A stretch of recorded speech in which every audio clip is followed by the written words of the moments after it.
Hi friends, నేను మీ lorry driver సంతోష్ని. ఈరోజు వచ్చేసి నేను నైట్ అక్కడ హుజూర్నగర్లో మా బావ సతీష్ కార్ వేసుకొని ఇంటికి వచ్చాను ఫ్రెండ్స్. ప్రస్తుతానికి మా ఊరు దాటిన ఇది అప్పనపేట గుట్టలు. ఉదయాన్నే బయలుదేరాలి కాబట్టి బయలుదేరిన ఫ్రెండ్స్. కార్లో కూర్చొని జర్నీ చేస్తున్నది ఒక ఫీలింగ్ తెలుసా మీకు. అన్ని వెహికల్స్ వెళ్తాం, డ్రైవర్ అన్నాక వేసేస్తాం సాంచరణం మొత్తం. ఇంకేంది ఫ్రెండ్స్, అందరు బాగున్నారా?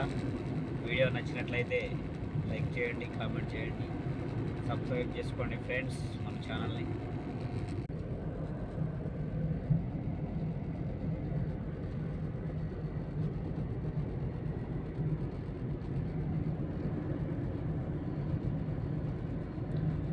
నెక్స్ట్ కీదవారగూడెం, మా ఊరు నుంచి హుజూర్నగర్ వెళ్ళాలి ఫ్రెండ్స్.